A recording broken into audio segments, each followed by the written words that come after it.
channel. It's all over. Israel's massive retaliation has begun. Israeli warplanes have officially started a massive operation targeting the nuclear facility in Isfahan. As Israeli warplanes take off one after another, Iraq, Syria, and Iran are being hit at the same time. The area around Natanz and Isfahan in Iran has been completely hit and huge explosions are taking place. Iran has started to close all its airfields. Dozens of explosions are occurring in Iraq's southern and western airspace while intense flights are observed. In the meantime, Iran's Security Council has begun an emergency meeting. According to breaking reports, explosions have also occurred near Iran's Hashtam Shikari air base. As the Israeli offensive continues, there are reports and allegations that Iran is firing missiles from Tabriz. It is also reported that Israeli fighter jets have destroyed 9 targets in Iran. According to reports from Iraq, an attack in the capital Baghdad targeted a building where a high-level meeting of several Iranian-backed groups and members of the Islamic Revolutionary Guard Corps was taking place. The Israeli Defense Ministry and the IDF seem to have officially pulled off the big surprise by saying that retaliation has been postponed. Iranian state media is reporting that all flights to the Iranian capital Tehran, as well as the cities of Isfahan, Shiraz, and other airports in western Iran, have been suspended until further notice. ישראכרט מציגה הזדמנות לעבור את החג בלי להיכנס לכל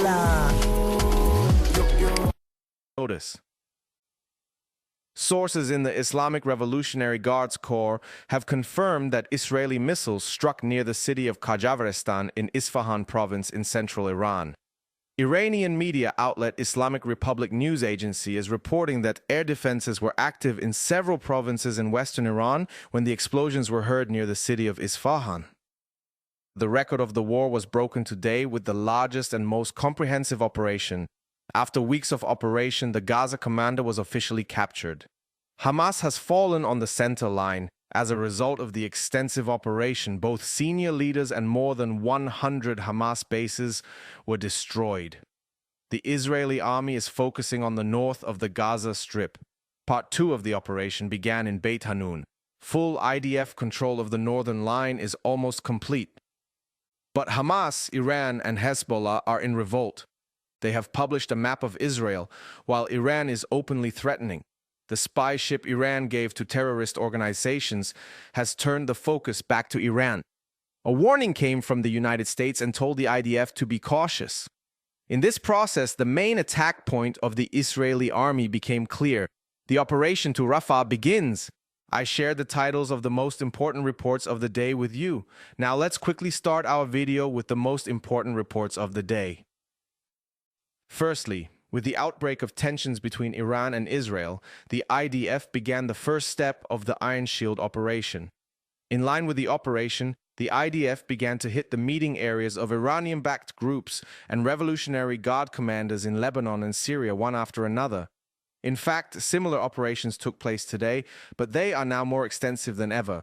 In addition, the complete exposure of Iran's links to Gaza has revealed 2 major options. In the first option, the Rafah operation will begin in a very large scale after the War Cabinet sets a date. The second option is a covert operation against the center of Iran, its nuclear facilities, and military bases. Now I'm going to start with the main topic, and I want you to make your choice about these 2 options by watching our video until the end. The Israel Defense Forces reported that Youssef Sabat, who was in charge of internal security at the Beit Hanun crossing, in northern Gaza, was neutralized in an IDF airstrike this week. According to the IDF, Sabat was also an intelligence officer in Hamas's military unit. The joint statement said that Sabat's dismissal would cause significant damage to the organization's investigation department. In a separate incident, the IDF also reported that at least 10 other Hamas members were killed in an airstrike on a vehicle. The IDF said that the strike was carried out on the basis of accurate intelligence and targeted a group operating in Gaza City and the Raimel neighborhood of the Gaza Strip. In addition, the Air Force carried out a number of airstrikes throughout the Gaza Strip on the same day. This is how the most important figure of the Beit Hanun battalion was brought down, and the entire coordination of the terrorist organization was dispersed. We can say that Beit Hanun has partially fallen. Secondly, we'll turn our eyes to the center of Gaza. The order has been given to start a major operation against 100 targets. The Israeli army reportedly targeted an area in the center of the Gaza Strip allegedly linked to Hamas, killing at least 40 militants and destroying more than 100 sites linked to terrorist groups. The operation, carried out by units of the 401st Armored Brigade and the 162nd Brigade in the vicinity of the Nusayrat camp, was aimed at clearing the area of Hamas militants and destroying the infrastructure that allowed them to infiltrate from Nusayrat into Gaza City. The operation also aimed to expand the eastern and northern corridors linking Gaza City and Netzarim. The newly constructed corridor south of Gaza City will allow the Israel Defense Forces to exert pressure on the northern and central areas of Gaza, while controlling access to the south for Palestinians who want to return to Gaza after fleeing to the north. During the operation, the IDF reportedly targeted 2 rocket production facilities, one belonging to Hamas and the other to Palestinian Islamic Jihad. The Israel Defense Forces announced that at least 17 tunnels, part of an underground network of at least 6 different points, were destroyed during the operation. Rockets and mortars were also used during the operation. The IDF reported that approximately 40 gunmen were killed during the conflict, which also included airstrikes. Numerous airstrikes had been carried out in the area prior to the attack. Most of the 162nd Brigade has withdrawn from Gaza. The brigade's Nahal Brigade unit, located in the Netzarim corridor and responsible for most of the 1,000 or more gunmen killed by Israeli security forces over the past 3 years, continues to operate from the Sharit unit in the Netzarim corridor. In preparation for future operations, including planned attacks in the Rafah and Gaza City areas, the Nahal unit will be replaced by a reserve unit in the Netzarim corridor. With the success of 2 pinpoint operations on the northern line, an incredible transfer took place in the vicinity of Rafah. I can say that since the first day of the war, the presence of the Israeli army has never been greater. As a result of the war cabinet's approval of the operation to Rafah, הודעה דחופה לציבור בישראל שסובל מעודף משקל ורמות סוכר גבוהות. עכשיו לפיתוח החדשני שמבטיח and the time and date set at the meeting held today, all-out mobilization has begun. The troops you see on the map are currently deployed on the border. No information about the date and time has been shared for confidentiality reasons, but all preparations have been completed, and the army is just waiting for the green light. In addition, a different progress will be followed from all operations, and the comprehensive operation will take place in 2 stages. Remember the first days of the war, when the IDF first cut the Gaza Strip in half. Then a simultaneous operation was launched through 4 critical points: the coastal line, the Erez border crossing, and Sderot. It may be a similar operation considering the first operation, but the IDF has already made great progress on the southern line. Khan Yunis has been taken under control, and full control of the coastal line has been established. You can think of this operation as a large-scale operation to Rafah. That is, a large-scale operation to Rafah instead of the northern line.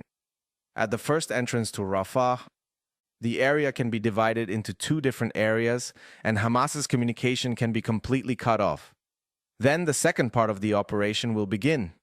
On the other hand, Israel's Rafah announcements have caused Iran and Hezbollah to rise up again. Iran says that if the IDF enters Rafah, a major war will begin. The Iranian Revolutionary Guards also published many satellite images of Israeli military bases. Shortly afterwards, an Iranian spy ship was detected in Yemen.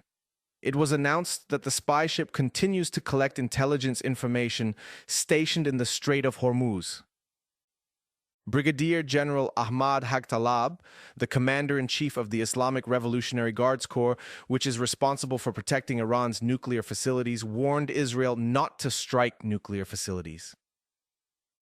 "We have all the information of the Zionist enemy," Haqtalab told Tasnim news agency. "Our fingers are on the trigger of our powerful missiles to destroy the targets identified in response to a potential attack." Ahmad Haqtaleb, commander of the Iranian Revolutionary Guards Corps Nuclear Centers Protection Units, evaluated the allegations that Israel will target nuclear facilities in its possible counterattack against Iran. Haktalep stated that the necessary security measures have been taken in nuclear facilities against Israeli attacks and said, "If Israel attempts to attack the nuclear facilities of our country, we have the coordinates of the nuclear facilities in Israel, and we are ready to hit these centers with missiles." If Israel continues its military threats against our country's nuclear facilities, we, the Islamic Republic of Iran, may change the nuclear program and doctrine that we have previously announced and implemented, Haktalep said. The statements on the change of nuclear doctrines were made after the date was set for the Rafah operation. The United States issued warnings during this process and stated that Israel would be given full support. In addition, the measures on the Mediterranean and the Red Sea were considerably increased. With the approval of Israel and the United States, the operation will begin regardless.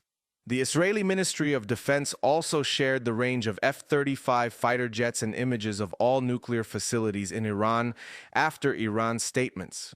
The Ministry of Defense has officially given the message that we are ready for every scenario and we will continue. The waters boiled in the region and the countdown started in this process. As we come to the end of the last and, in my opinion, the most important analysis part of our video, I would like to give you a short reminder.